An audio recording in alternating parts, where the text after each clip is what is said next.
We did our presentation on the RA staff. The key issue that we wanted to look at was a lack of motivation that currently exists amongst the RA staff, and we want to look how to improve that. So an RA is someone who is responsible for supervising and assisting other students who live in the same residence hall. We're going to go ahead and look at a couple interviews from a couple RAs.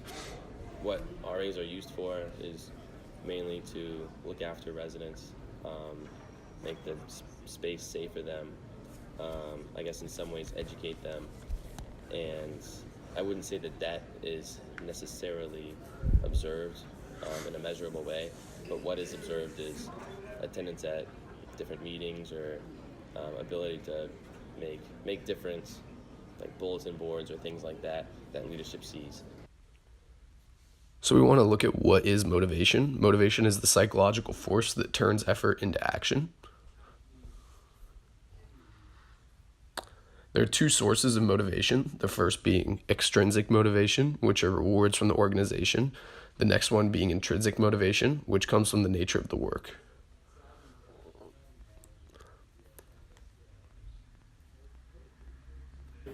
This is my friend Josiah. How long have you been an RA for? It's my second year being an RA. So what made you want to be an RA? I just wanted to become an RA. I would say honestly mainly for the financial compensation. So how long have you been an RA for? 2 years. 2 years. Gotcha. What made you want to be an RA?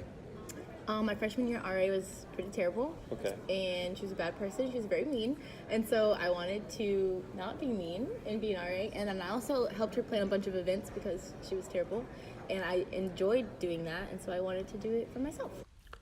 So when it comes to motivation, we want to look at the effort performance outcome model, the EPO model, otherwise known as expectancy theory.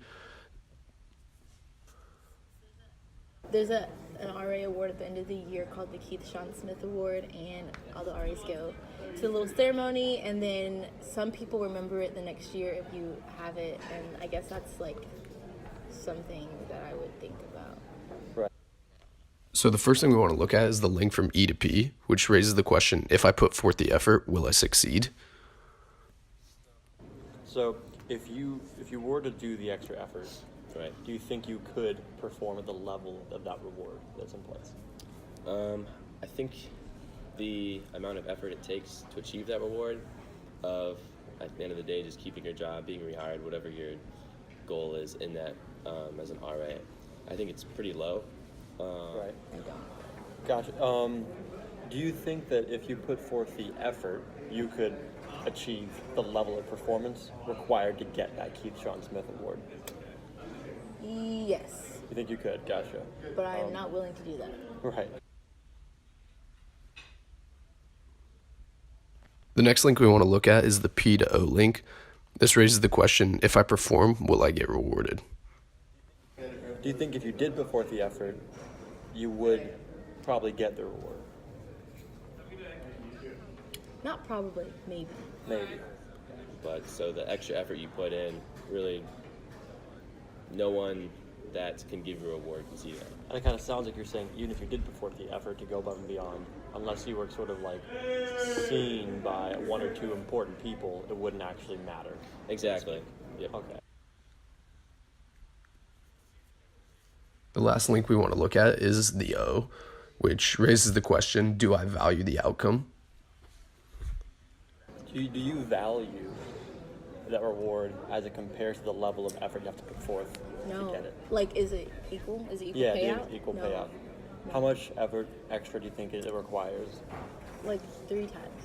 And then in terms of the reward itself, do you value getting the Keith Johnson? Like, what is the value of that reward to you if you were to even go get it? I would say it is valuable in a sense that it shows good recognition of, I guess, good effort.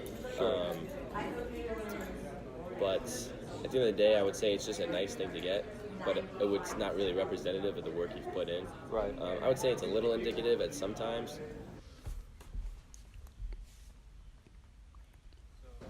So, what are some rewards that are currently in place for going above and beyond and doing more than is expected of you?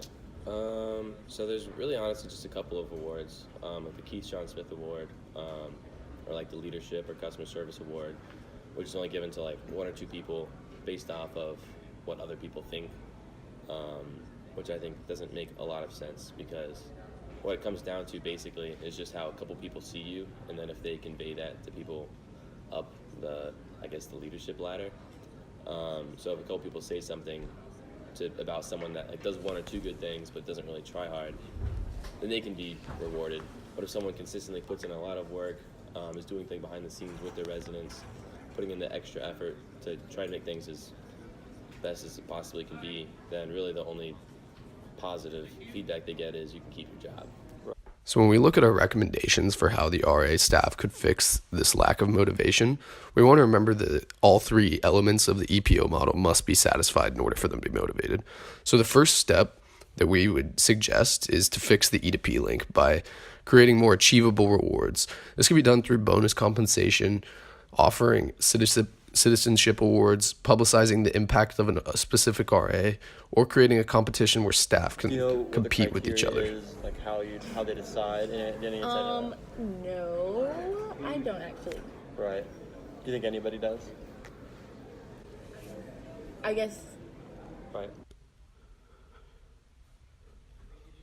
The second recommendation we have would fix the P to O link. It would establish clear guidelines for success and performance. A couple examples would be achieving specific score on performance evaluation, consistently completing tasks on time, or having less than 3 formal complaints filed by residents. This gives us clear criteria for rewards, which is very essential. People need to know what they have to do and trust they will get the reward. Do you think it's worth the amount of extra effort you have to put in to actually be at that level that it hopes to reward? I really don't think so. Just because honestly, the amount of work you need to do to keep your job is probably 3, 4, 5 hours a week. Some people put in probably 20, 25 hours a week and are rewarded at the same level. They just get to keep their job, and that's pretty much it. Gotcha. The last recommendation we have will help fix the outcome. To do this, we're going to ensure that the staff actually values the rewards that we're offering. We can do this by asking for feedback from the staff, involving the staff in creating the next year's reward structures. And we want to do this because if we have an incentive structure that people do not value the reward of, it's essentially going to be useless.